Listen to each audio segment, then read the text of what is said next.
So we stated earlier that the enolates of ketones can also react with alkyl halides, but the reaction is more complicated. So we would like to explain what we mean by it's more complicated. Now, let me say that it's not really as complicated as you think, but it's more complicated because you have two routes. You have two possible products that form.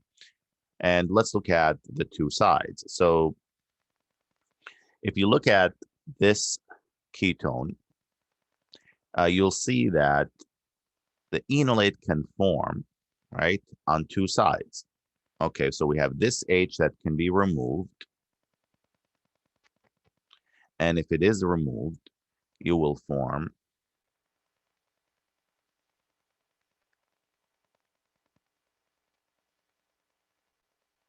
this enolate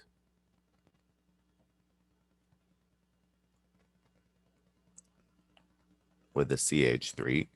So you can deprotonate from the side that has less H's, and we have a name for this. We call this the thermodynamic enolate, and it is the most stable. You've seen thermodynamic, and you can guess the other one on the other side. But why is this the more stable? Simply because the alkene is more substituted. So you have, in this case, the alkene that's formed has two carbons on this side, this carbon and that carbon there, and then of course there's an oxygen is more substituted.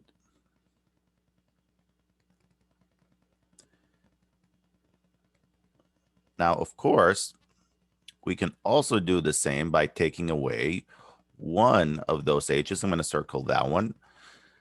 And then this one would give you this product.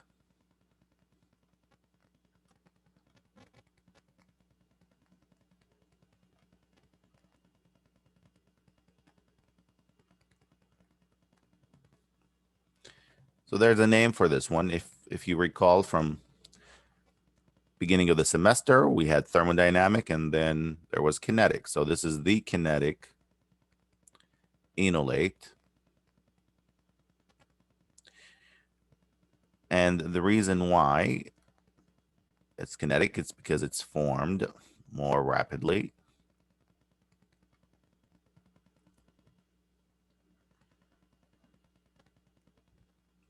Why? You should know that kinetic is not the most stable. The kinetic product is not the most stable, but it is formed faster because of sterics, because it is due to steric reasons. So we're going to say because the removal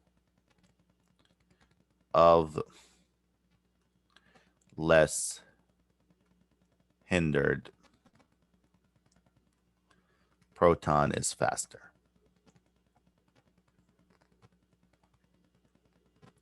All you have are H's here, the small tiny atoms, compared to having a methyl. So it's easier to take away a proton from here than that side. That's why it's faster.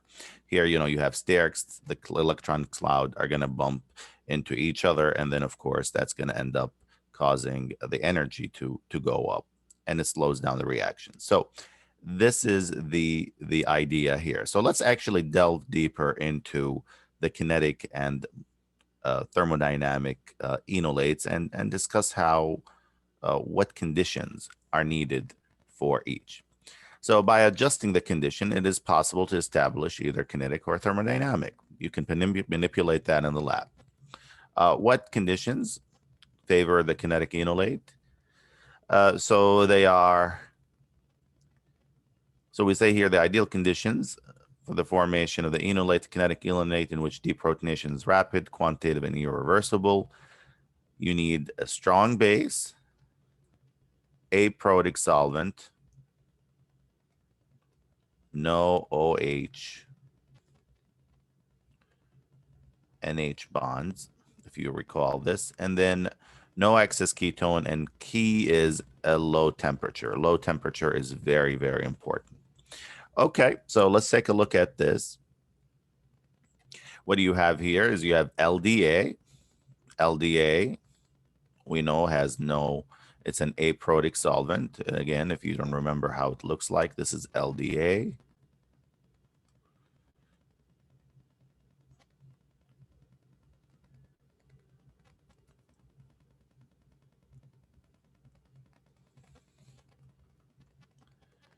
With Li plus, and this is minus. So it has no H's attached to the end, so it's not a, it's an aprotic solvent. Temperature is negative 78, very, very cold, very low.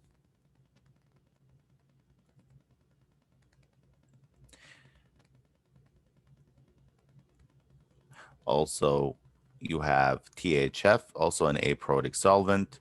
So these are the right conditions for a kinetic enolate formation. So how is that done? So you have H's here. Sometimes it's good to draw them. You can draw one of them because you only deprotonate one of them.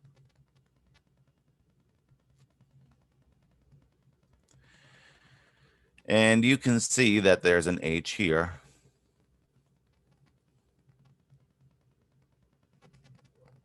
But what you have is you have the kinetic enolate forming 99% is the kinetic.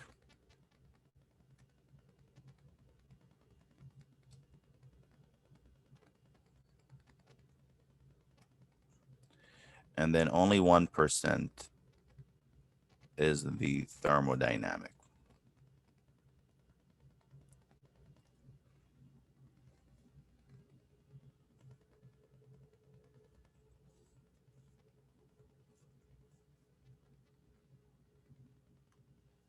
Now, essentially, if you can, the reaction can undergo another reaction, and then, of course, add something like a substitution reaction here.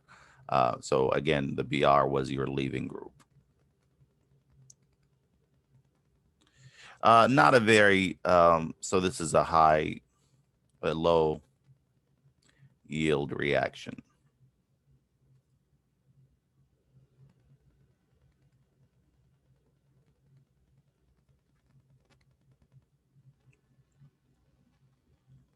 Now, there's one thing you need to be aware of is that the ketone, this is very important to write, is added slowly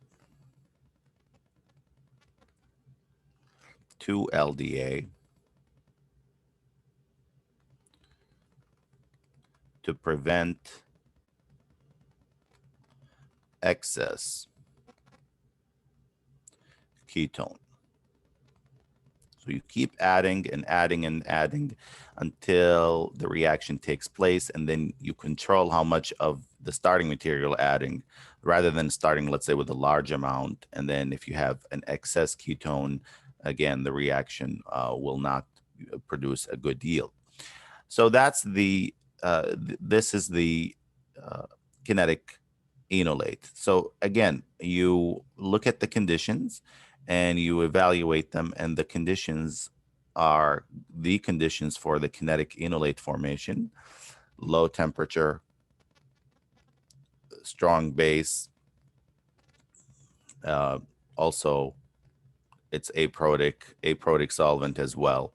All of these conditions for kinetic enolates, these are pretty much the conditions you're gonna see, unless there's another nitrogen base that again is bulky and very strong.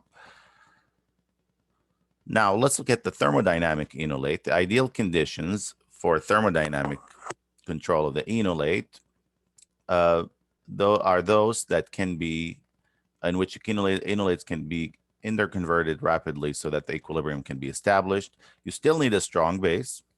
You need a protic solvent. So look at the difference now, a protic solvent. So something again, like, let's say an ethanol, an alcohol, or slight excess of ketone, and you need warmer temperature. So that's the difference. So you could have room temperature. And the product composition will reflect the relative thermodynamic stability of the enolate. Most stable enolate will predominate. So let's take a look at these conditions. So the conditions here are, we're still using LDA. It's a strong base. THF is an aprotic solvent. And then you notice have a slight excess of ketone. The difference here, look at it, it's the temperature. When we raise the temperature, that actually gives you, so we'll call this 1. That actually gives you 22%, and this is about 78%.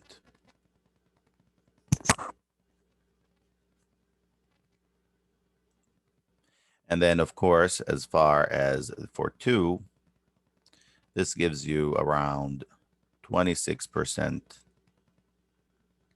and 74. Now, once again, look at the thermodynamic enolate. This is the thermodynamic because we removed from the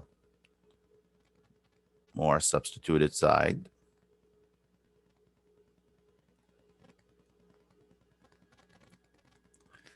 And this is a kinetic.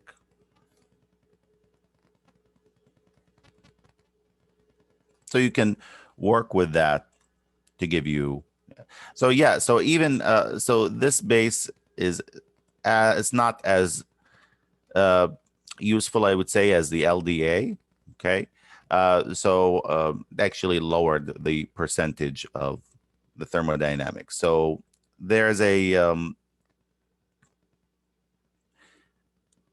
we could say that it's not a very ideal reaction, but the idea here is that we need to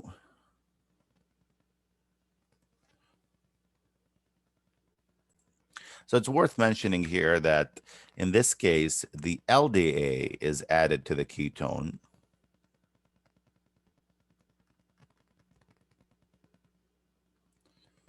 So ketone is in excess.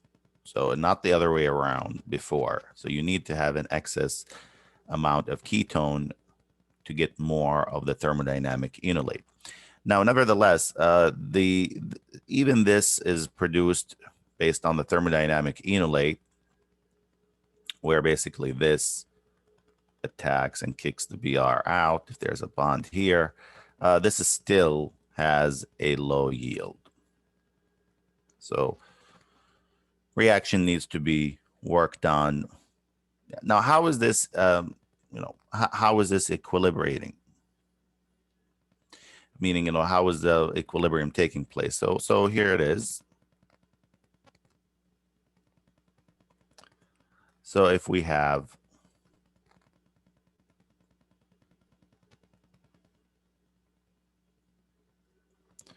this, and then we have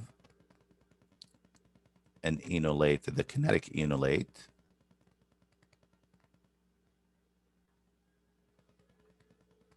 What's going to happen is that the kinetic enolate will attack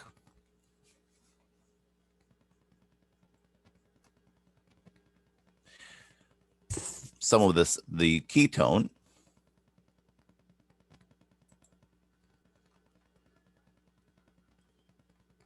and produce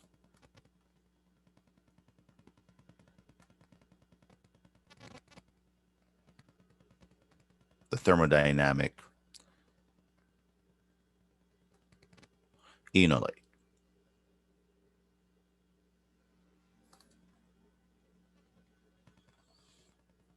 As we see here.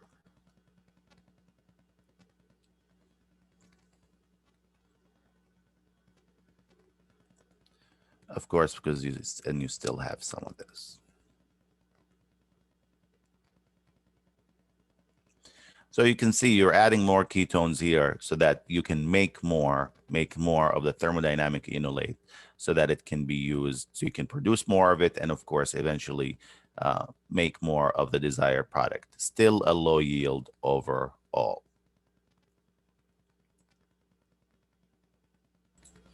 Now, the book uses for the thermodynamic enolate, and this is important to mention, they use sodium ethoxide in ethanol to form the thermodynamic enolate. The problem is that this doesn't work well. And why? It's simple reason. Sodium ethoxide as a base is not strong enough to quantitatively remove the alpha hydrogen. So all you have to do is look at the pKa. So the pKa of the ketone, we said this before, is around 20. And then the pKa of the alcohol is around 15. So you know the shift is toward the weaker side. So therefore, the equilibrium is going to favor, so the equilibrium, and you see the arrow right here. Okay, so equilibrium, we say, favors, you can say reactants or the starting material. This is the ketone. So the problem is that if it favors the ketone, the reactant, then the reaction is not going to take place. Or it does, but it's very incredibly small amounts. So the alkyl halide has to be present when the enolate forms, and it all has to be all together.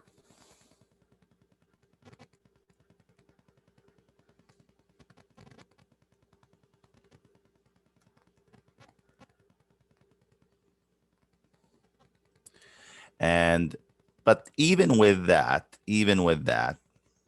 you still have competing reactions that still render the reaction not that good.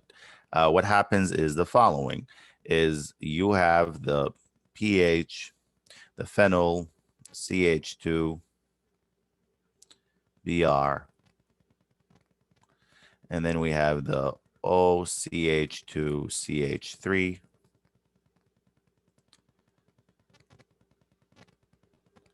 So this is a nucleophile. So what's going to happen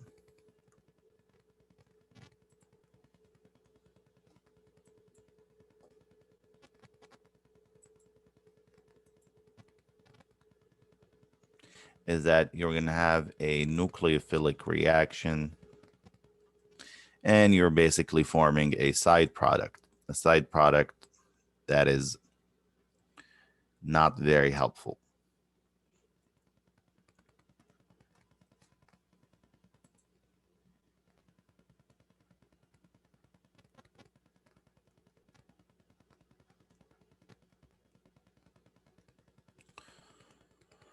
Also, there is a possibility of forming what we call an aldol reaction. We'll see that in chapter 24. And of course, there's a possibility with the reaction of the kinetic enolate. So you will have, so it's a mess. It's basically a mess. So that's why we need to look at alternative ways to do the direct alkylation of enolate ions.